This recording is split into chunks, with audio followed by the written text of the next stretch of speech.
돼지. 참, 법정시장권하고 이제 유치권은 시험 문제 자주 나오는 편은 아닌데, 자주 나오는 게 뭐라 그랬어요? 분명유치권이라 그랬죠? 이 분명유치권은 오히려 민법보다 중개 실무 쪽에서 더 많이 나오는 부분이기도 합니다. 자, 분명유치권 개념이 뭐라 그랬어요? 이제 이 민법에서 다 배웠으니까 여러분들이 다 잘 알고 있을 거예요. 분명유치권이란 뭐다? 네, 타인 소유 토지에 분묘를 설치해서 그것을 수호하고 봉제사는 권리를 뭐라 한다? 분묘기지권이라고 한다 그랬죠. 자, 그럼 분묘기지권이 성립되는 거는 크게 세 가지에 성립되죠. 일단 타인 소유 토지 뭐 해가지고 허락받아서 승낙을 받아서 분묘를 설치하면 분묘기지권 인정이 된다라고 했고요. 자, 그 다음에 또 두 번째는요. 자기 소유 토지에 분묘 설치하죠. 그래가지고 특별한 약정 없이 뭐 했을 때, 양도를 했을 때.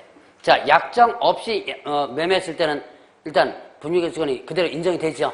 자, 그런데 이장하겠다는 약정하는 순간에 어떻게 된다? 분묘기지권 소멸된다 그랬죠. 자, 그래서 이장하겠다는 약정만 하면 소멸됩니다. 그걸 이장해야지만 소멸되는 것은 아니에요. 자, 그 다음에 또 타인 소유 토지에 허락받지 않고 분묘 설치합니다. 그럼 몇 년간? 20년간 평원공익에 점유했다면 이때는 분묘기지권 취득된다 그랬죠. 이때 지료지급 의무 있다 그랬어? 없다 그랬어요? 없다라고 했었죠. 자, 그러면 이제 그와 관련된 판례를 쭉 보면 분묘기지권 인정되기 위해서는 어떻게 한다 그랬어요? 외형상 객관적으로 인식할 수 있어야지만 된다. 그래서 일단 뭐가 있어야지만 된다? 봉분이 있어야지만 된다. 그래서 평장, 암장은 인정 안 된다라고 했었죠. 평장이나 암장은 분묘기지권 인정되지 않는다라고 했었습니다. 자, 그러면 일단 봉분이 있는데요. 그 밑에 뭐가 없다면 시신이 안정되어 있지 않죠? 그럼 이 시신이 안정되어 있지 않은 분묘를 뭐라 그래요? 가묘라 그랬죠? 가묘는 인정된다 안 된다? 안 된다. 그러면 시신은 안정되어 있는데 봉분이 일시적으로 멸실했습니다. 쉽게 다시 복구할 수 있는 상태입니다. 분묘기지권 인정된다라고 했었죠. 자, 여기 지금 요약집 없는 판례들도 제가 같이 이제 다루면서 넘어갈 겁니다. 자, 그러면 이제 분묘기지권은 어떻게 돼요? 기지 자체뿐만 아니라 주위에 공지까지도 미친다 그랬었죠. 자, 그래서 분묘기지권이 미치는 범위는 분묘기지뿐만 아니라 어디에까지? 주위에 공지까지 미친다. 그래서 어디까지 미친다 그랬어요? 석축에까지도 분묘기지권이 미친다 그랬죠. 자, 그 다음에 이 분묘기지권 미치는 범위는 주위의 공지까지인데요. 이때 주위 공지는 어떤 조건이 있어야 돼요? 수호 봉제사의 조건이 있어야지만 되죠. 수호 봉제사 기능이 있느냐 없느냐에 따라서 분묘기지권이 미친다 안 미친다 결정된다 그랬죠. 그래서 석축에까지 미친다는 판례도 있지만 석축에까지 미치지 않는다는 판례도 있다 그랬죠. 왜냐? 석축에까지 미치지 않는다는 왜 석축에까지 미치지 않는다? 이거는 석축에까지 미치지 않는다는 것은 굳이 석축을 쌓지 않아도 어떻게 돼요? 분묘를 설치할 수 있음에도 석축을 일부러 조성해서 했다면 석축에까지는 미치지 않는다. 그러니까 자, 석축에까지 미친다 안 미친다 그것만 기억할 게 아니라 이 조건이 어떤 조건이다? 수호 봉제사의 조건이냐 아니냐를 따지라. 이거는 뭐에도 그대로 적용돼요. 사상에까지도 적용되죠. 반드시 사상에까지 미치지 않는다 그랬죠. 수호 봉제사의 기능이 있다면 여기까지 미치지만 수호 봉제사 기능이 없다면 여기까지 미치지 않는다 그랬죠. 사상이 뭔지 아시죠? 사상이 뭐라 그랬어요? 자, 맨 앞에서 본 맨 뒤에 반달 원형으로 된 둔덕이라 그랬죠? 자, 그러면 이때 이제 분묘기지권이 미치는 범위 내에서 새로운 분묘, 쌍분이라든가 그러면 또 단분 설치할 수 있다 없다? 없다 그랬죠? 새로운 분묘를 설치할 수 없다 그랬어요.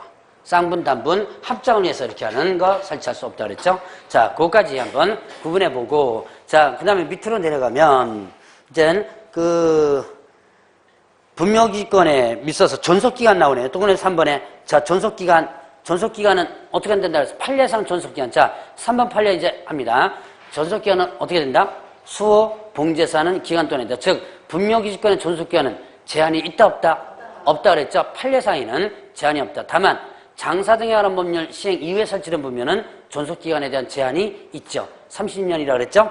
자, 그러면 또 시효 취득하는 경우에 지료지급 의무 없다라는 부분이 있었고요. 자, 그 다음에 5번에 보면 금방 얘기했던 쌍분, 단분 설치할 수 없다 그랬죠. 새로운 분묘를 설치할 수 없다. 자, 그러면 자, 분묘가 멸실된 경우라더라도 유골이 존재해서 원상회복이 가능하다면 분묘기권 인정된다 그랬죠. 인정된다 그랬고요. 자, 그러면 자, 이제 7번과 8번을 한꺼번에 묶어서 한번 설명드립니다.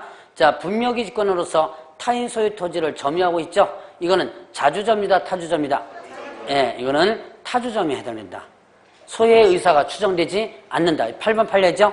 소유의 의사가 추정되지 않는다. 타주점에 해당된다. 그런데 7번 판례로 위로 올라가면, 자, 자주점일 수도 있죠. 자, 내 땅에다가 분묘, 자, 여기다가 지금 내 땅이라 사가지고 분묘를 설치했는데, 어느 날 갑자기 누군가 가지고 이만큼이 내 땅이라고 주장합니다. 결국은 경계를 잘못 알고 산 거죠. 자, 그럼 결국 이 땅은 뺏기는 거야 되죠? 경계 잘못 샀으니까. 근데 여기에 분묘 설치한 거, 이거 자주점이다, 타주점이다. 네, 자주점이다. 소유의 의사로서 점유하고 있었죠? 그래서 이건 자주점에 해당된다. 자, 여기에 관련 없는, 내용이 없는 거 간단하게 하나 더 보면, 자, 분묘기지권에 대해서 수호 봉제사슬 권리는 원칙적으로 누구한테 있다? 종손에게 있다 그랬죠? 종손에 있다. 종손에게 수호 봉제사의 권리가 없으려면 특별한 사정이 있어야만 된다. 자, 그리고 이런 분묘에 대한 수호 봉제사를 예전부터 계속 뭡니까? 종손이 아니고 갑자기 총유 갑자기 생각이 안 난다. 종중, 이게 자꾸 생각이 안 나네. 요즘 뭔가 자꾸 이렇게 머릿속에서 생각이 안 나는 경우가 많아요. 이게 죽을 때가 다 됐나 봐, 이거. 이제 갈 때가 됐나 봐요. 자, 종중이 계속 수호 봉제사 하고 있었다면 그 권리는 누구한테 귀속된다? 종중에게 귀속된다. 이렇게 했었죠. 자, 그러면 이제 103페이지로 넘어갑니다. 자, 장사 등에 관한 법률. 자, 이제 장사 등에 관한 법률. 이것도 분묘기지권과 같이 시험 문제 자주 나오는 건데요. 자, 일단, 묘지는 공설묘지, 사설묘지 이렇게 둘로 나눠진다 그랬죠? 자, 일단은, 이번에는 이제 판서 안 하고, 저번에까지는 아마 여기다가 판서해가지고, 묘지와 자연장지를 이제 판서해서 정리했는데, 여기 있으니까 판서 안 하고 한번 해보죠. 자, 사설묘지는 법인묘지는 어떻게 돼요? 재단법인으로 설립하라 그랬죠? 사단법인이 아닌 재단법인으로 설립해 줘야지면 되고요. 자, 면적은 얼마 이상? 네, 10만 이상 해줘야지면 되고요. 시장 등의 시군구에 뭘 받는다? 허가. 시장 등이라고 표현하기도 합니다. 허가를 받는다. 자, 그래서 법인묘지는 10만 이상 허가고요. 종종문중묘지는요. 면적 얼마? 예, 1,000제곱미터 이하죠. 이하. 그 다음에 허가 받고요. 자, 가족묘지는요. 면적이 얼마죠? 100평방미터 이하죠. 이것도 마찬가지로 뭐다? 허가 받는다. 자, 그 다음에 개인묘지는 어떻게 돼요? 얼마? 30제곱미터 이하. 이건 뭐까지 포함? 합장까지가 포함되죠? 자, 이거는 설치 후 며칠 이내? 30일 이내에 신고한다 그랬죠. 자, 그러면 사후 신고가 되죠. 자, 그러면 이때 공설묘지, 가족묘지, 종중문중, 법인묘지의 분묘 1개당 점유면적은 얼마예요? 예, 그러니까 공동묘지죠? 공동묘지에 묘지가 여러 개가 들어갈 때는 분묘 1개당 점유면적 10제곱미터고 합장인 경우는 얼마다? 15 이렇게 되죠. 그 사설묘지 위에 제목에다가 뭐라고 적어놓으면 2-2 이렇게 적어놓으세요. 2-2. 그 위에 제목 있죠? 제목 2-2가 무슨 뜻? 예, 2년 이하 징역 또는 2,000원. 자, 이 허가 받지 않고 묘지를 설치하면요 2년 이하 징역 또는 2,000원 벌금입니다. 아직까지 형벌이 장사법에 관련된 형벌이 시험 문제 나오지는 않았습니다. 그런데 느낌에 한번 나올 것 같은 느낌이 자꾸 들어요. 느낌에. 그래서 형벌을 좀 알아두시죠. 몇 가지는 좀 알아두시고 넘어가시기 바랍니다. 아직까지는 장사법에서 형벌 나온 적은 없어요. 근데 혹시나 느낌이 나올 것 같은 느낌이 드니까 안 나오면 그만이고 안 나오면 그러니까 느낌에 이번에는 한번 형벌이 한번 나오지 않을까라는 느낌이 듭니다. 그래서 형벌 한번 같이 구분해 보면 자, 허가 받지 않고 묘지 설치하면 어떻게 된다? 예, 2-2년 이하 징역 또는 2,000원 벌금입니다. 그리고 그 밑에 개인 묘지 있죠? 그 옆에다가는 300만 원 이하 과태료라고 적어주세요. 개인 묘지 그 4번 있죠? 4번 신고는 허가가 아니니까 형벌은 아니고요. 신고하지 않고 만약에 묘지 설치했다. 그러면 어떻게 된다? 300만 원 이하의 과태료. 신고 의무 위반은 300만 원 이하 과태료입니다. 자, 그러면 이제 밑에 자연장지를 한번 보죠. 자연장. 자, 법인 자연장지가 있습니다. 마찬가지로 재단법인을 설립해야 되고요. 면적 얼마? 5만 이상이죠. 항상 이상 여러분들 구분해 보시고요. 자, 그 다음에 시군구 뭘 받는다? 허가. 시장 등의 허가를 받습니다. 자, 종교자연장지가 있죠. 면적 얼마? 4만 이하죠. 종교는 4만 이하. 마찬가지로 허가. 자, 그 다음에 종중문중 자연장지가 있죠. 종중문중 자연장지 얼마? 2,000 이하죠. 이건 뭐다? 사전 신고라 그랬죠. 사전 신고. 자, 그 다음에 또 개인가족 자연장지 얼마? 100 미만. 100 미만. 요거는 설치 후 30일에 뭐 한다? 신고. 자, 개인가족 자연장지. 자, 여러분들 묘지하고 자연장의 차이점이 뭐예요? 이것도 실제 요번에 저번 주에 다른 데서 저번 주에 요거 진도 나갔는데 저번 주에 질문하더라고요. 묘지하고 자연장지 차이점 뭡니까? 그런데 차이점 뭐예요? 일단은 묘지는 자 묻는 게 차이점이죠. 묻는 게. 예, 묘지는 뭘 묻어요? 예, 시신을 묻는 거죠. 자연장은요? 화장해서 예, 골분 뼈가루 있죠? 골분을 땅 속에 30cm 이상 파가지고 그 안에 묻는 거예요. 자, 묻을 때 뼈가루를 묻을 때 그냥 묻어주면 됩니다. 용기를 넣어서는 안 돼요. 그래서 뭐가 되도록 나무에 거름이 되도록. 예, 그러니까 결국 나무에 뭐가 되는 거예요? 거름이 되는 거죠. 용기를 해서 묻으면 안 됩니다. 만약에 용기를 갖다가 용기에 넣어가지고 묻을 때는 그 용기는 썩을 수 있는 용기여지면 됩니다. 그 장사등에 관한 법률에서는 썩을 수 있는 용기여야 된다. 이렇게는 표시가 안 됐고요. 이렇게 무식하게 표시 안 합니다. 아주 유식하게 표시해놨어요. 생화학적으로 자연분해가 가능한 용기입니다. 이게 생화학적으로 자연분해가 가능한, 이게 썩을 수 있는 용기죠? 그러니까 용기를 일단 넣어서 할 때는 이렇게 해줘야 되고요. 용기 없이, 원칙은 용기 없이 묻는 거예요. 그러니까 자, 다시 한번 보죠. 자, 일단, 묘지는 뭘 묻는 거고, 시신을 묻는 거고, 그 다음에 자연장은 뭘 묻는 거다? 골분을 묻는 거다. 자, 그 차이점입니다. 나무 같은 거 심어놓고 골분 묻는 거라 그랬죠?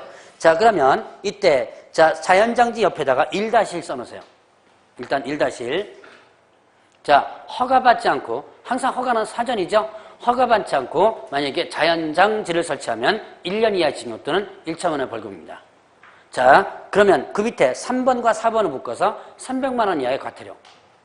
3번과 4번은 뭐예요? 신고죠? 자, 신고 300만원의 과태료입니다.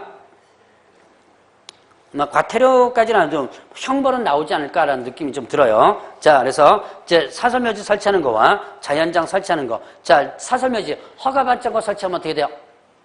사설묘지 허가받지 않고 설치하면 2-2죠? 이제 자연장지 허가받지 않고 자연장 설치하면 1- 이렇게 되죠? 신고는요? 네, 신고는 그냥 묶어서 그냥 300만원 이렇게 됩니다. 자, 이제 묘지 설치 제한 있죠? 묘지는 도로철도 하천 그 예정지로부터는 300m 이상, 가족하고 개인은요 200m 이상이고요. 자, 20호인가 밀집지역이라든가 학교, 공주, 수시로 집합한 시설 장소로부터는 500m 이상, 가족, 개인 묘지는 300m 이상 떨어진 곳에 설치하라. 이렇게. 자, 법인 종중과 가족, 개인이 거리가 좀 틀립니다. 자, 그거 여러분들 좀 주의해 주시고요. 자, 그 다음에 또, 거기 20번인가 밀집지역 이것도 마찬가지죠? 그래서 그 거리 같은 것도 체크 한번 해보시고. 자, 그 다음 페이지 보면, 타인의 토지에 설치한 묘지에 개장하는 부분이 있어요.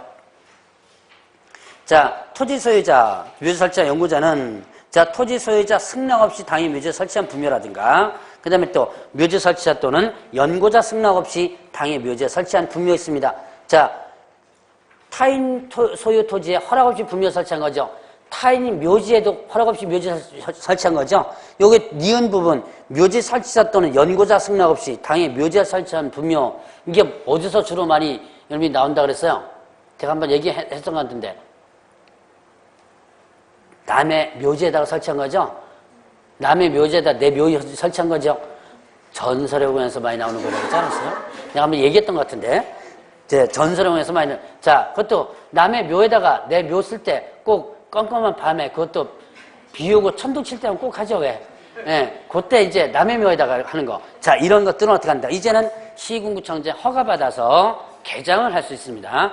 허가받아서 개장할 수 있다.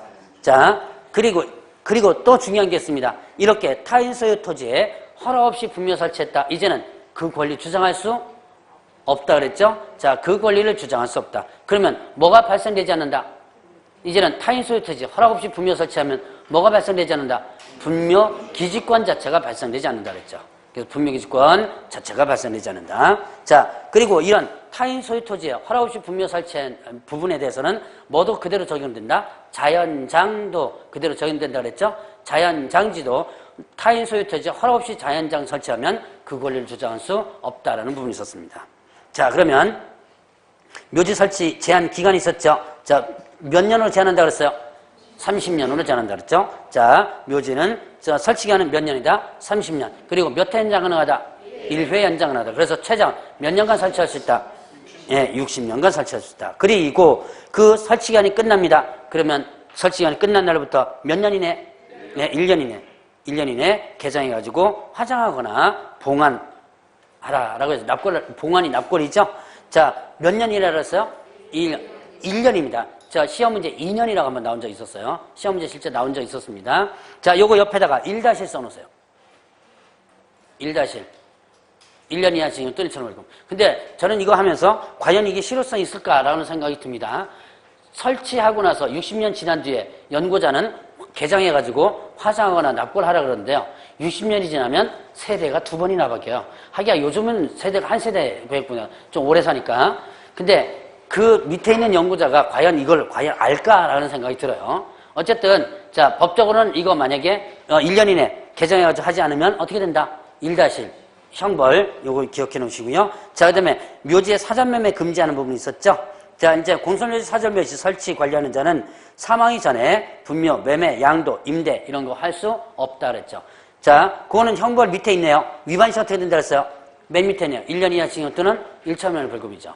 1-1에 해당되는데, 자, 그래서 이제는 살아있는 사람이 묘지를 미리 사는 거 일단 불법이라고 그랬죠. 다만 예외 몇 세 이상인 자, 70세 이상인 자를 위해서 하거나 아니면 또 합장, 배우자 협장. 그럼 배우자 한 사람 죽어 있어야지만 된다 그랬죠. 그래서 한 사람 죽은 상태에서 나가 죽으면 같이 묻히겠다. 그때 그다음에 6월 이내 뭐 한다? 사망 예측자, 사망 예정자 되는 자.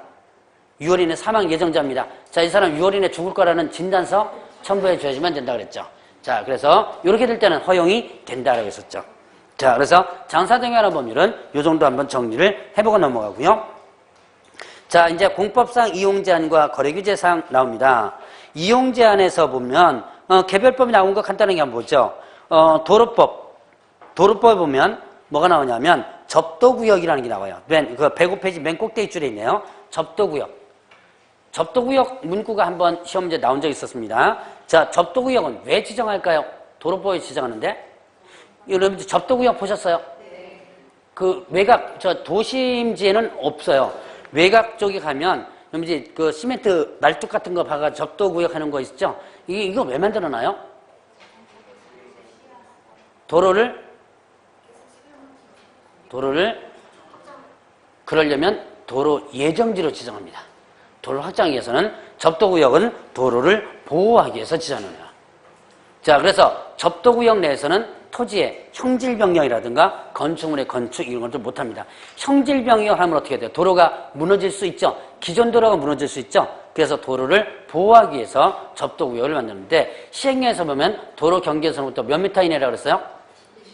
20m 범위. 자, 법령에서는 20m 초과된 범위인데 대통령령에서는 얼마다? 5m라 했죠. 그래서 여러분들 접도구역은 5m 범위 내에서 정해놓는데 그러면 접도구역이 사유지가 될 수도 있죠. 그럼 접도구역으로 지정됐습니다. 중개대상물에 해당돼야 안 돼요? 사유지가 접도구역에 지정됐습니다. 중개대상물에 해당? 되죠. 예.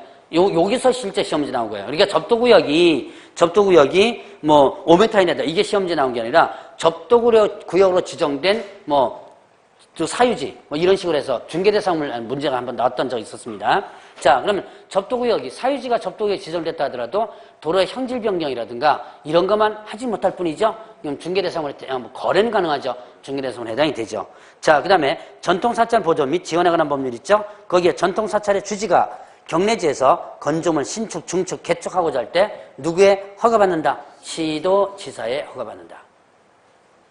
자, 그리고 학교보건법은 조금 여러분들이 좀 기억을 해놓으셔요. 이건 시험 문제 한 번 나왔었습니다. 한 번 나왔는데 제가 강의할 때마다 학교보건법은 꼭 강의를 합니다. 적어도 개업공개사 돼가지고 중개 줄 때 이것만큼 좀 알아두고 좀 가라고 일단 알아두시라고 강의를 합니다. 자, 학교 환경, 위생, 정화구역 있습니다. 정화구역. 들어보셨어요? 학교 환경, 위생, 정화구역. 뭐 들어보면 계실 거예요. 학교 부근에 가보세요. 다 이거 말뚝 하나 다 박아 있습니다. 팻말. 이렇게 해서 표지판이 있어요. 이 지역은 학교환경위생 정화구역을 조사서 해놨어요. 자, 이 학교환경위생 정화구역은 절대정화구역과 그다음에 뭘로? 상대정화구역으로 나눠진다. 요거는 올해까지만 학교보건법이고요. 다음 내년부터는 법 이름이 바뀌어가지고 학교보건법에서 별도로 빠져나옵니다. 강화돼요. 강화되기 때문에 혹시나 시험 문제 나올 가능성도 있습니다. 자, 그래서 올해까지는 일단 여러분들이 시험용까지는 학교보건법에 있어요. 절대정화구역은 학교 출입문으로부터 직선거리를 어떻게 된다? 예, 50m 이내. 직선거리입니다. 직선거리로. 그래서 여러분들 학교 부근에 가보세요. 학교 출입문부터 시작해서 대략 50m 이내에 뭐가 있어요? 한번 학교 생각해보세요. 학교 여러분들 다 가보셨죠? 요즘 다 학부모 됐으니까 가보셨을 거예요, 아마. 학교 정문에서부터 시작해서 쭉 50m까지. 일단 문방구 있죠? 문방구 있고. 그 다음에 뭐 있어요? 떡볶이집 있죠? 오뎅 팔고 그러는데. 그거 있고. 그 다음에 학원, 예, 국영수 학원 같은 거 있죠? 뭐 태권도장 같은 거 있고. 그리고 뭐 있어요, 없어요? 아무것도 없죠. 자, 이 안에는 청소년 유해설이 절대로 못 들어갑니다. 그래서 절대정화구역이에요. 그래서 PC방, 청소년 유해설입니다. PC방 같은 경우. 자, 그래서 이런 청소년 PC방까지도 못 들어가요, 이쪽에는요. 그래서 얼마 전에 여러분들이 뉴스 보셨는지 모르겠는데 이 법에는 지금 당구장도 못 들어가도록 돼 있는데 당구장이 팔려가지고 나왔더라고요. 혹시 당구장 그 뉴스 나온 거 보셨어요? 그건 뭘로? 예, 체육시설로다가. 그래서 아마 이 법이 바뀔 것 같아요. 그래서 이게 당구장이 청소년 유해설로 들어갔다가 당구장은 체육시설이다 그래가지고 얼마 전에 또 소송 이겼던 부분이 있습니다. 자, 그래서 청소년 유해설이 절대로 못 들어간다. 자, 근데 상대정화구역은요, 학교 경계선으로부터 직선거리를 얼마? 200m 이내입니다. 자, 이 상대정화구역은 청소년 유해설이 들어갈 수는 있습니다. 그런데 학교환경위생 정화위원회가 있습니다. 자, 학교환경위생 정화위원회의 뭘 거쳐서? 심의를 거쳐서. 혹시 정화위원회였던 분 계세요? 손 들어보세요. 여자분들 없습니까? 정화위원회. 예? 아는 사람 있어요? 여러분들은 학부모 회장이 안 됐던 모양입니다. 여기 정화위원회는 학부모 회장단이 들어갑니다. 이 정화위원회는 어떻게 구성되냐면 학교 관계자, 학부모 관계자, 그 다음에 시청, 구청 담당자, 그 다음에 또 경찰서 4가지 부류가 한껏 모여가지고 정화위원회를 심의를 하는데 이 여기에 심의를 거쳐서 들어가야 돼요. 그래서 한때는 이 정화위원들이 꽤 재미를 봤답니다. 근데 요즘은 별로 재미가 없대요. 그냥 모여가지고 하고 수당만 좀 받아 나오고 뭐 요즘 이렇게 하는 뭐 술 한잔 먹고 나면 그거 땡 한답니다. 근데 어쨌든 이 정화위원회에 심의를 거쳐서 그래서 이 심의가에서 만약에 불가하면 어떻게 돼요? 안 나겠죠? 예, 허가가 안 나겠죠. 이게 아까 당구장 얘기가 이 상대정화역에서 나왔던 건데 당구장을 상대정화역 내에다가 설치하려고 딱 하니까 허가 안 난 거예요. 이 심의가 안 돼가지고. 그래서 소송이 제기된 거예요. 근데 여기서 조심할 것은 PC방은 지금도 청소년 유해설입니다. PC방. 그래서 여러분들이 PC방 이 상대정화 구역 설치하려면 이 과정을 거쳐야지만 돼요. 이게 상당히 까다로워요. 요즘은 옛날에는 그래도 좀 뒷돈 좀 주고 그러면 나이트클럽 같은 것도 좀 만들고 그랬답니다. 이게 나이트클럽 같은 것도 여기 설치 못하는 거죠. 근데 지금은 왜 한때 옛날에 왜 저 있었잖아요.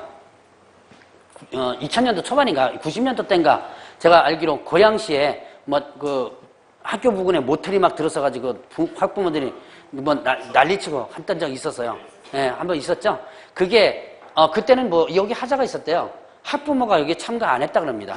그 정화위원회 심의에. 어쨌든 그래가지고 문제가 있었던 부분들이 있어요. 그래서 적어도 여러분들이 학교 부근에 중개해 주려면 이 학교환경위생 정화구역이 있다는 것은 좀 알고는 중개해 주는.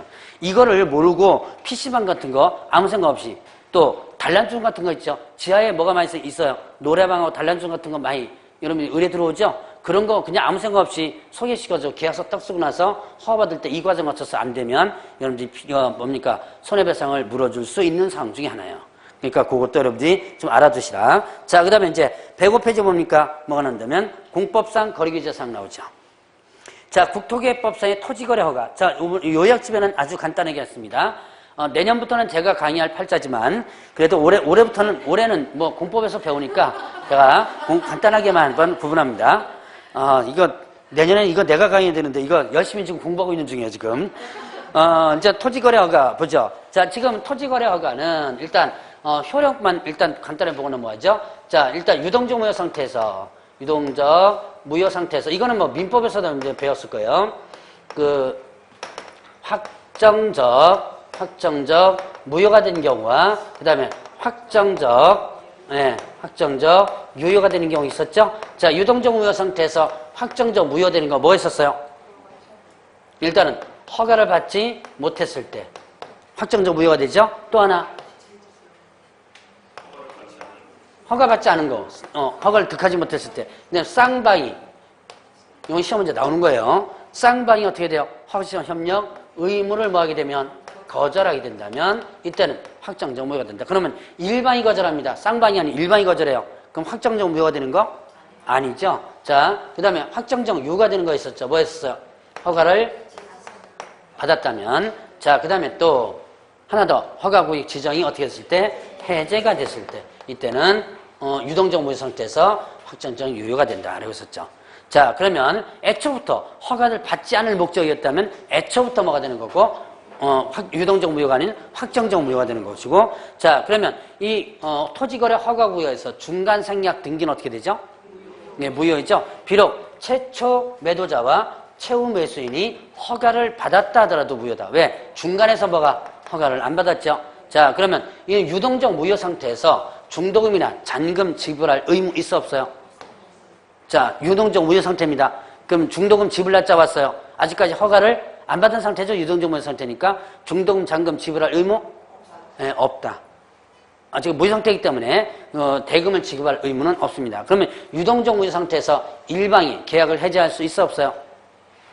유동적 무효 상태입니다. 일방이 계약 해지할 수 있죠. 계약은 언제든지 깰 수 있죠. 자, 그러면 이때 유동적 무효 상태에서 계약을 깹니다. 이때 계약 깰 때 손해배상 해주겠다라는 약정했습니다. 그 약정 효력 있어 없어요? 효력 있죠. 자, 예를 들어서 배액 상환한다 이런 거 손해배상 약정하는 거죠. 그럼 효력 당연히 있죠. 자, 이런 것들. 자, 그래서 이거는 여러분들이 민법에서 상당히 많이 들었던 내용일 겁니다, 아마. 그래서 그런 것들 한번 구분해 보시고요. 다른 법률과의 관계. 자, 토지거래구에서 허가받습니다. 농지취득 자격증 발급. 토지거래 허가구에서 일단 농지입니다. 농지취득에서 발급받아야 안 받아요? 안 받죠? 발급받은 것으로 본다 그러죠? 그래서 토지거래 허가를 받으면 농지취득 자격증은 발급받은 것으로 본다 그랬죠. 자, 그러면 이때 또 허가받습니다. 부동산 등기 특별조치법상의 검인 어떻게 돼요? 받은 것으로 보죠. 자, 그러면 토지거래 허가받았습니다. 부동산 거래 신고 해야지만 되죠. 자, 그런 것들 연결해서 한번 보시고요. 자, 경매. 토지거래 허가 받아야 안 받아요? 경매? 안 받죠? 그러면 공매. 자, 공매가요, 두 가지가 있습니다. 압류부동산 공매와 그 다음에 비업무용 부동산 공매로 나눠지죠. 압류부동산 공매, 토지거래 허가 받는다 안 받는다? 공매, 압류부동산 공매 안 받습니다. 비업무용 부동산 공매 허가 받는다 안 받는다? 일단은 허가를 받습니다. 다만 몇 회 이상 유찰? 3회 이상. 3회 이상 뭐가 됐을 때? 유찰이 됐을 때는 허가를 안 받는다. 자, 그래서 이 정도까지만 구분해 보시고요. 자, 이제 농지. 이것도 공법이죠? 자, 일단 농지법. 농지 소유상은 있죠? 농지 세 사람에 대한 소유상한을 한번 구분해 보죠. 자, 비영농자가 상속에 의해서 취득합니다. 농지 얼마만큼 취득해요? 비영농자가 상속에 의해서 농지를 취득합니다. 농지를 얼마만큼 취득할 수 있다? 만이죠, 만. 1만 제곱미터 이내에서 취득할 수 있다. 자, 농사 짓지 않은 사람이 상속을 한다면 1만 제곱미터입니다. 자, 농지법 한번 배우셨죠? 배웠죠? 공법에서 한 번은 한번 배웠을 거예요. 자, 그 다음에 두 번째, 그 다음 페이지 보면 8년 이상 영농자가 이농합니다. 이제 농사 짓고 이제 이농하는 거예요. 그래도 농지 소유할 수 있죠? 얼마만큼만? 1만 제곱미터 이상, 이내에서, 취득할 수 있고요. 자, 그러면 이제 주말체험 영농, 주말농장용으로 농지 취득할 수 있죠. 면적 얼마? 1000제곱미터 미만이죠. 1000제곱미터 미만 취득할 수 있다. 이때 세대원 전원이 소유하는 총 면적으로 간다라고 했었죠. 이 1만 제곱미터 미만은요. 자, 그러면 농지는 어떻게 돼요? 뭐 농지의 개념 나오는데 가끔 시험 문제 이 과목에서도 농지 개념이 나옵니다. 자, 전답과수원 그밖에 법적 지목 이하에도 불구하고 실제로 농작물, 경작지 또는 다년생 식물을 재배지로 이용되는 토지를 말한다. 농지라고 하는데요. 농지에 해당되지 않는 게 있었죠? 전답 과수원이 아닌 토지로서 농작물 경작지라든가 다년생 식물 재배지로 이용되는 기간이 몇 년? 3년 미만일 때. 그건 농지로 해당되지 않는다. 자, 그 다음에 지목이 임의한 토지로서 형질 변경하지 않냐고 다년생 식물 재배에 이용될 때 이게 농지에 해당되지 않는다. 임야 그 상태에다가 다년생 식물 그대로 재배한다면 이건 농지 아니다 그랬죠. 자, 그러면 이제 농지에서 농지를 취득하려면 뭐예요? 농지 취득 자격증명을 발급받아야지만 되죠. 자, 농지 취득 자격증명 이거는 어디서 발급 신청한다? 시구읍면장에게 발급 신청을 한다. 이때 발급 신청하면 며칠 이내 발급돼요? 4일이죠. 네, 4일. 뭐 여러분들 요약집은 없습니다. 4일인데 자, 시군면장에게 이제 발급 신청하면 4일 이내 발급이 돼요. 다만 농업 경영계획서를 제출하지 않는 거라면 이때는 2일 안에 발급이 됩니다. 자, 그러면 주말 농장 있죠. 자, 주말 체험농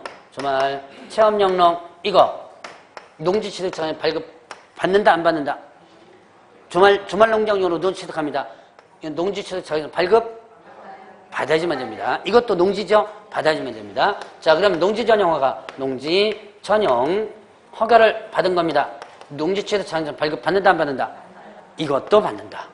자, 농지 전용 허가를 받아도 받습니다. 다만 이거는 앞으로 농지 아니죠? 이거는 농업 경영 목적이 아니죠? 그럴 때 뭐 제출하지 않는다? 네, 이거는 농업 경영 계획서를 제출하지 않습니다. 그게 하나의 특징이고요. 자, 그러면 또 여기서 보죠. 농지 전용 협의를 어떻게 했다? 완료한 겁니다. 자, 이거는 농지 취득장에서 발급 받는다 안 받는다?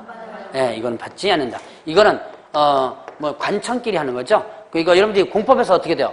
공법에서 보면 관청에서 뭐 하는 것은 다 일단 면제되죠? 이거는 관청끼라는 거기 때문에 일단은 농지취득 발급받지 않는다.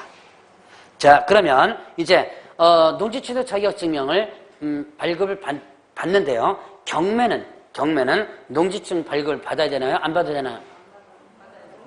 받아야지만 되죠. 경매 농지취득 발급받아라. 발급받아서 언제까지 제출해야 된다? 뭐 여러분들 교재는 지금 없어요. 자, 경매는 일단은 농지취득 발급받아서 언제까지 제출? 매각 결정 기일. 저 기억해 놓으세요. 3번 문제 나왔었습니다. 자, 매각 결정 기일. 매각 결정 기일이 무슨 날이에요? 허부를 결정하는 날이죠. 그래서 실무상 표현으로는 매각 허부 결정일 이렇게도 표현하는데요. 자, 경매는 농지증을 발급 받으라 그랬죠. 받아서 언제 제출한다? 언제까지 제출한다? 매각 결정 기일 혹은 매각 허부 결정일. 실무 용어로서는 허부 결정이라고 표현하고요. 법률적 용어로서는 매각 결정 기일이라고 표현합니다. 거기까지 제출해야 된다. 자, 그러면 이제 농지임대차 나옵니다. 앞으로 농지임대차가 시험 문제 출제될 가능성이 상당히 높고요. 작년에는 농지임대차 문제 나왔습니다. 올해도 나올 가능성이 높아요. 예전에는 농지취득 자격증명 문제가 의외로 많이 나왔거든요. 이제 요즘에는 이 문제가 농지임대차로 옮겨가고 있어요. 그래서 농지임대차 부분, 자, 농지법에서 농지임대차 규정은 민사특별법 규정입니다. 공법 규정이 아니고. 자, 그러면 농지임대차 보죠. 자, 일단 상속에 의한 농지, 취득한 농지라든가 이농하면서 소유하는 농지, 담보농지 취득한 거, 농지 전용 배열 완료한 농지라든가, 그 다음에 60세 이상이 되어 더 이상 농업경에 종사하지 않게 된 자로서 농업경에 이용된 기간이 몇 년?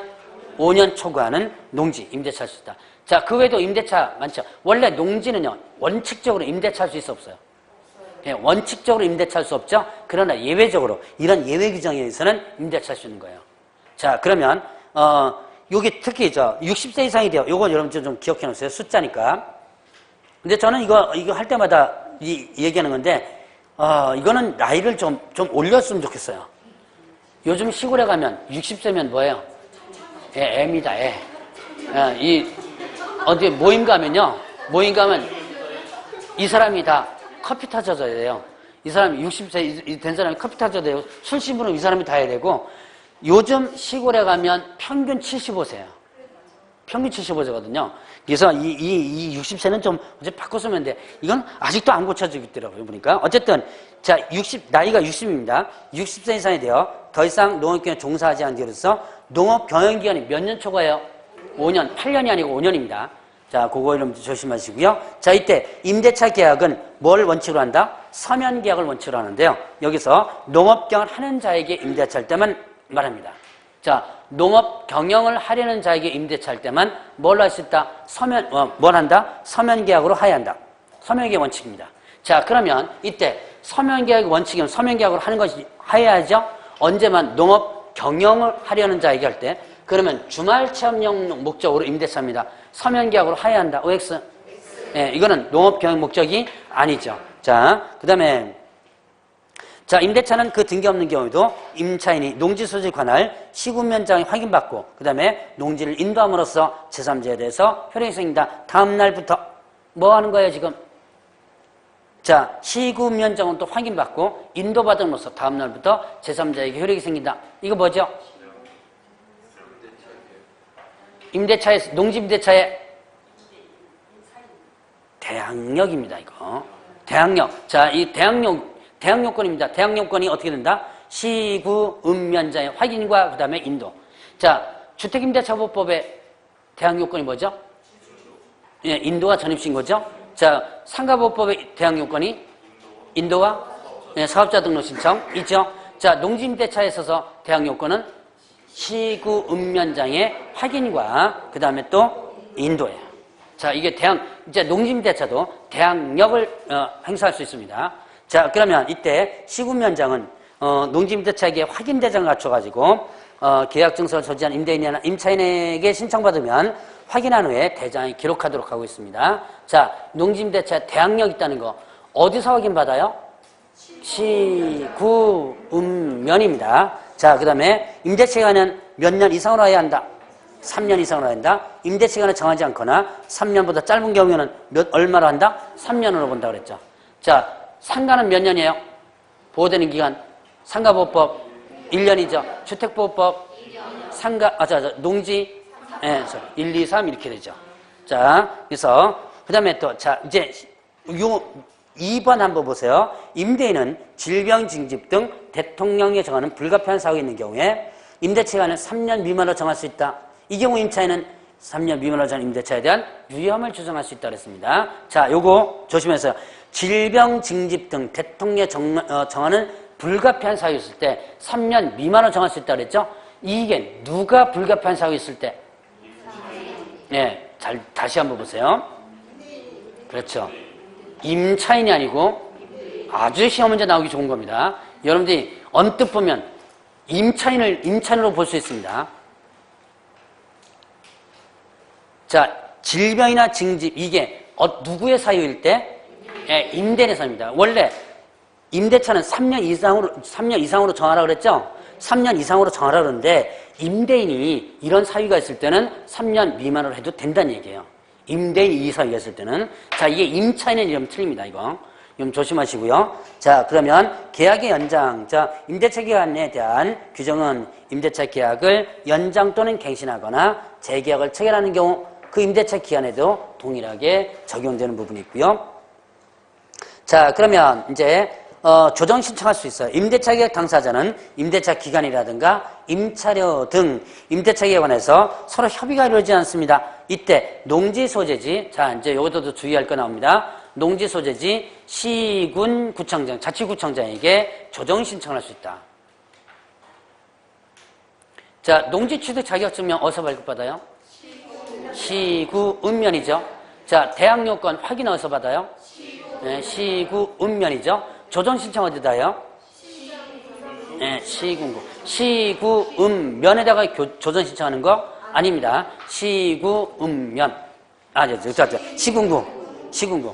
시군구에다가 조정 신청한다. 자, 다시 한번 얘기하다 보면 저도 헷갈려 버려요. 막 이제 요즘은 이 머리하고 입하고 따로 노는 경향이 자꾸 많아가지고 제가 조절을 못할 정도로 따로 노는 경우가 많습니다. 이게 아마 알코올성 치매가 지금 많이 오는 것 같아요. 지금 요즘 술을 많이 먹어가지고. 자, 다시 보죠.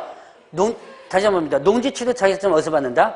시구읍면. 그 다음에 대학 요건 확인.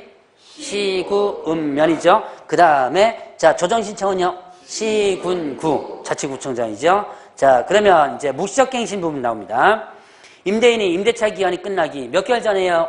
3개월 전까지 갱신하지 않는다는 뜻이나 조건 변경을 통지하지 않는다면 종전과 동일하게 임대차한 것으로 본다.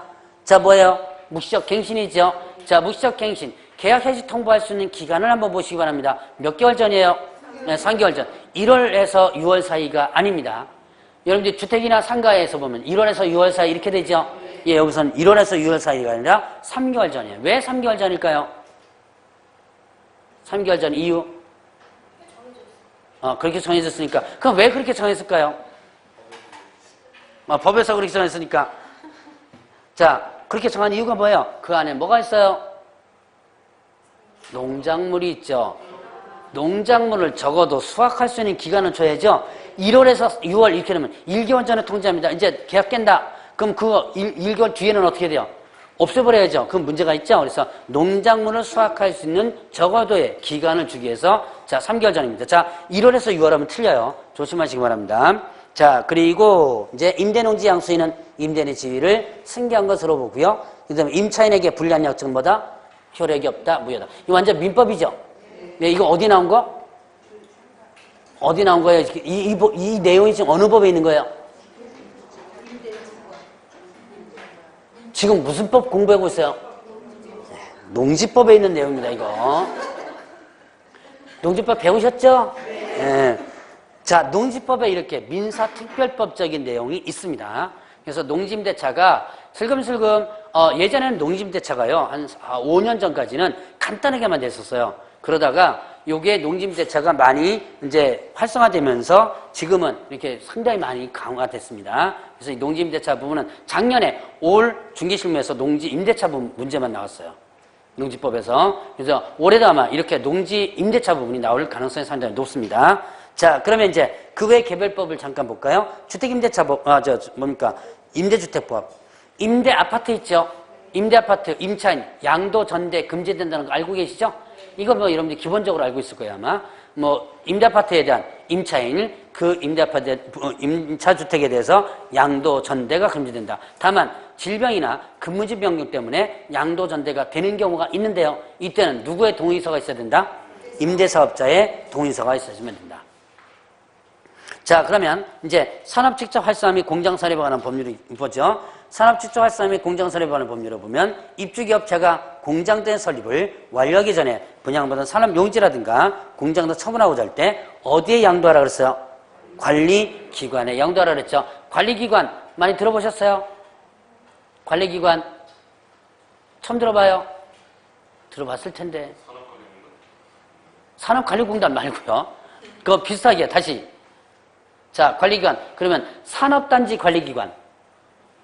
산업단지 관리기관. 그것도 처음 들어봐요? 진짜 처음 들어봐요? 산업단지 관리기관. 어디서 들어봤죠? 설마 공법에서 그랬지 말고요. 자, 지역농협동조합 들어봤죠? 지역산림조합 들어봤죠? 그 세 번째가 뭐예요? 산업단지관리기관 있죠? 그 뭐예요, 그게? 네, 특수법인. 다른 법률에 의해서 중개업을 할 수 있는 법인이죠? 특수법인이죠? 자, 바로 관리기관이 그 관리기관이에요.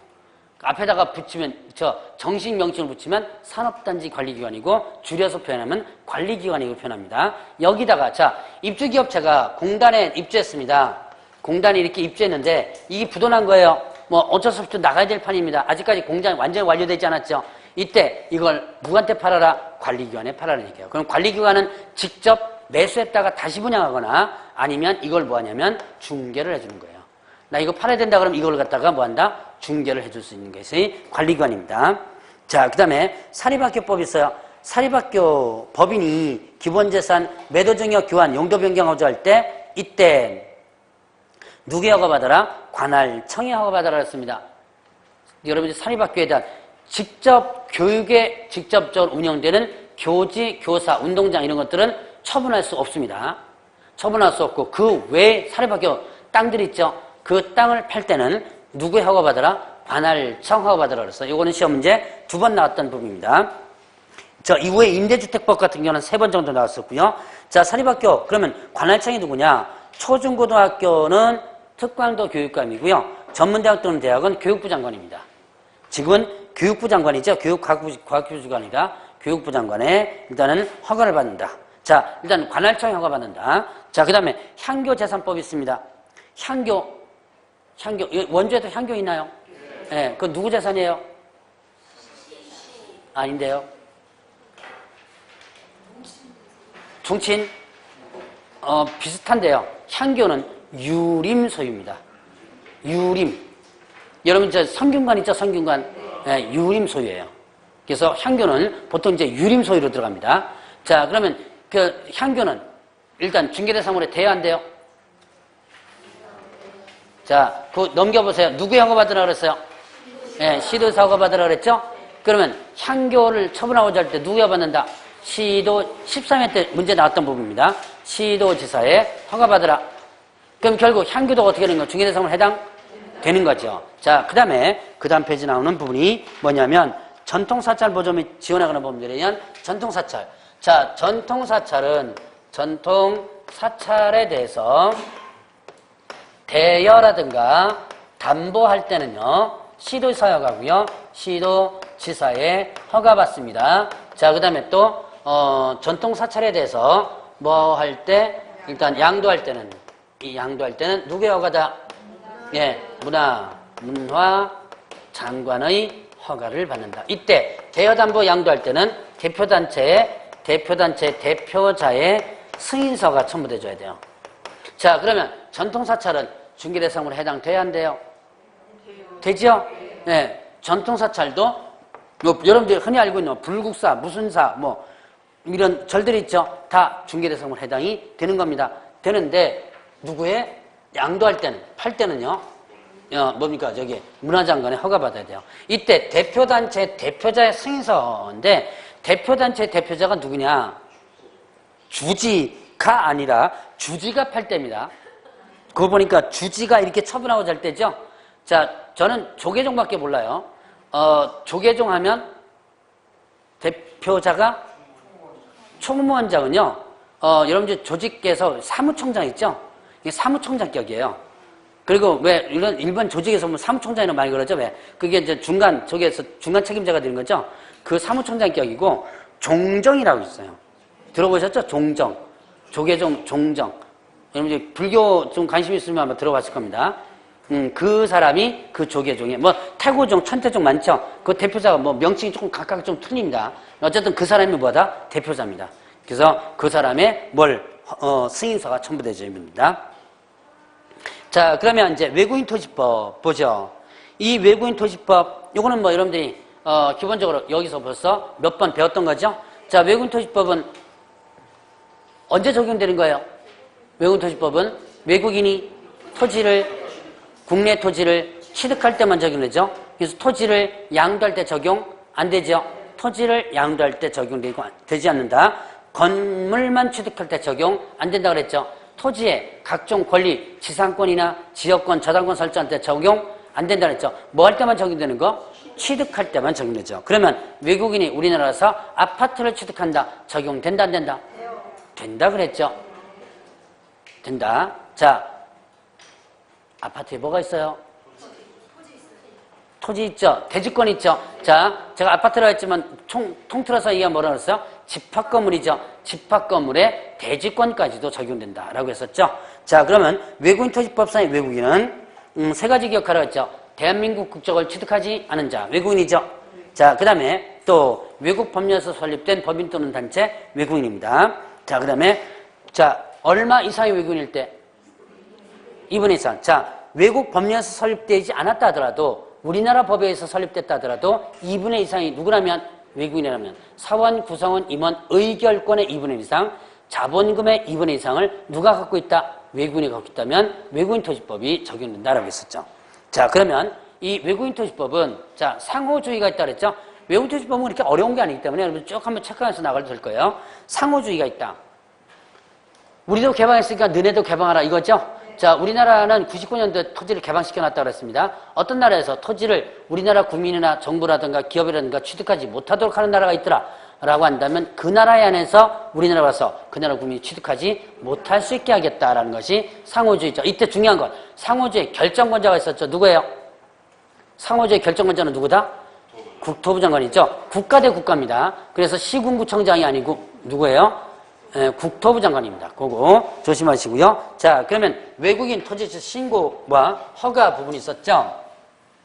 자, 신고는 세 가지 부분이 있습니다. 자, 외국인이 토지를 뭐 때, 취득할 때 신고가 있었습니다. 신고는 계약에 의한 토지 취득과 그 다음에 계약 외원인이 있었죠. 그 다음에 또 계속 보유신고가 있었죠. 자, 그러면 계약을 토지 취득은 어떻게 되죠? 계약은 언제부터 언제까지 어디다가? 계약 체결일로부터 언제까지? 60일 이내 어디다가? 시군구. 시점, 날짜, 장소를 다 기억해 놓으라고 그랬습니다. 자, 매매도 계약이죠. 교환도 계약이죠. 증여도 계약이죠. 다 신고해야 되는데 다만 매매는 뭐예요? 매매는 토지 매매하면 부동산 거래 신고 해야죠. 부동산 거래 신고하면 외국인 토지법 신고한다 안 한다?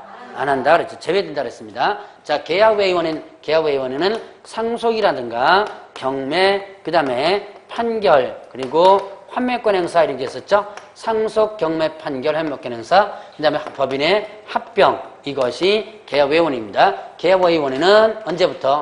취득일로부터 언제까지? 예, 6월 어디다가? 시군구 이렇게 됐죠. 자, 그러면 이제 계속보유 신고했었습니다. 계속보유 신고는 언제부터?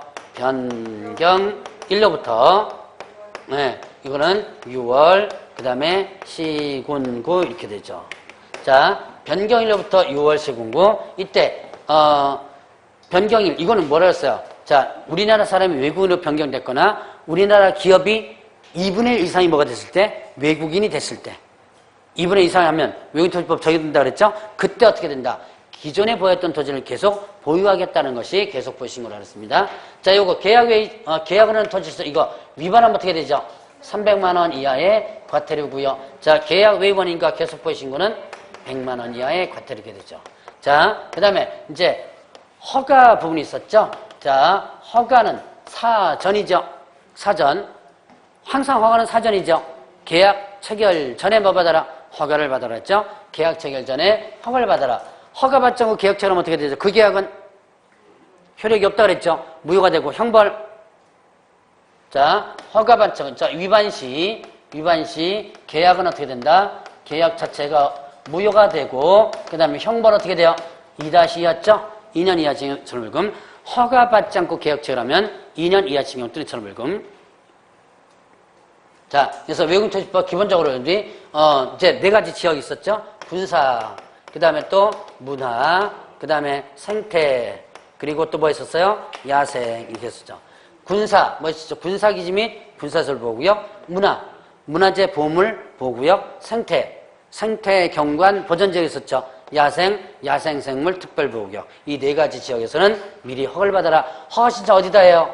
시군구. 자, 시군구청장에게 허가 신청을 하면 며칠이나 허가 또는 불허가 15일 이내에 허가 또는 불허가 처분한다. 이때 구역 지역의 지정 목적 달성에 지장을 주지 않는 범위에서 허가를 한다 그랬죠. 자, 그러면 이때 국토계획법상에 허가를 받습니다. 자, 국토계획법상 허가 받아요. 그러면 이때 외국인 토지법 허가는 어떻게 된다? 제외된다 그랬죠. 허가 받은 경우에는 외국인 토지법상의 허가는 제외된다. 안 받아도 된다라고 했었습니다. 자, 여기까지 부분을 구분해 놓으시고요. 자, 이제 전자문서하고 대리신고하는 부분이죠.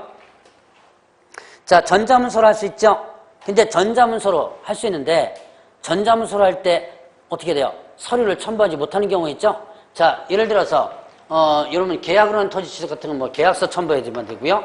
계약 외에는 뭐 경락 결정서라든가 상속 증명서 이런 거 첨부해야 되고 이건 변경됐다는 거 첨부합니다. 서류. 자, 허가는요.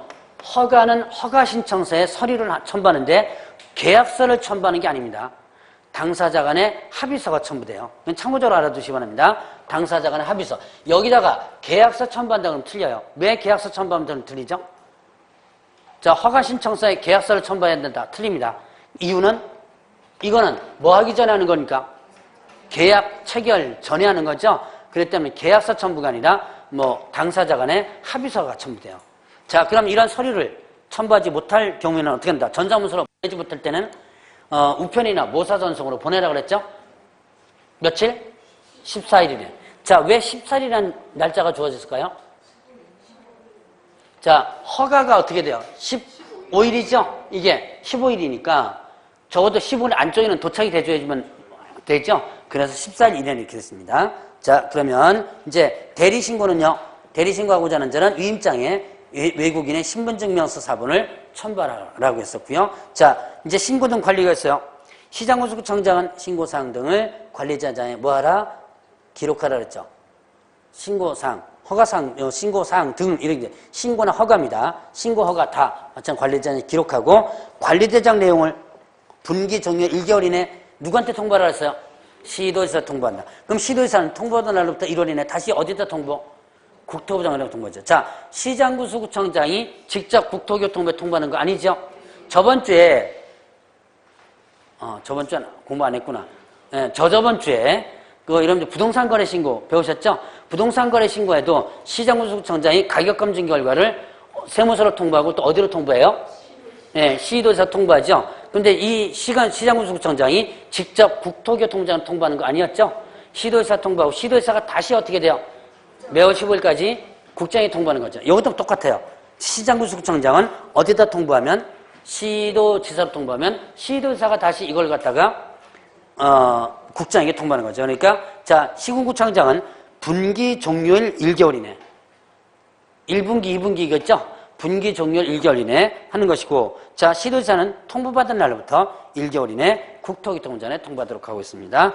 자, 그러면 이제 거래전 가격 보죠. 109페이지 맨 밑에 거래전 가격 혹은 거래전 금액 나오죠. 이게 개념이 뭐였죠? 거래전 가격 혹은 거래전 금액 같은 개념입니다. 개념 개업공개사가 예, 거기 보니까 뭐라고 했어요? 공시지가라든가 개별지가, 그다음 인근사례지 가격 종합해서 개업공개 판다는 가격이죠. 그래서 이거를 제가 중개사법에서 뭐라고 제가 개업공개사가 계략적으로 산정한 가격이다. 기억하시죠? 계략적으로 산정 가격이다. 그래서 감정평가에서 보면 몇 차적 수준? 감정평가 2차적 수준이라고 그랬죠? 자, 그러면 거래 예정 가격은 일반 중개계약서에 기재사항 해당? 일반 중개계약서 기재사항 해당? 된다라고 했었죠. 거래전 가격은 전속 중개계약시 물건 정보 공개사항에 해당? 된다라고 했었죠. 자, 거래전 가격은 확인 설명사항 해당? 된다. 그 다음에 확인 설명서 기재사항 해당? 된다 그랬죠. 그리고 거래계약서 기재사항 해당? 예, 안 된다 그랬죠. 거래계약서에는 거래전 가격이 아니고 거래 금액, 예, 실제 거래 금액이 되니까. 이거 제가 한번 일반 중개계약서 보면서 칠판에다 한번 써놨던 적 있었습니다. 그 밑에도 그대로 나와요. 자, 그러면 좀 쉬었다가 확인 설명서 작성법 보도록 하겠습니다.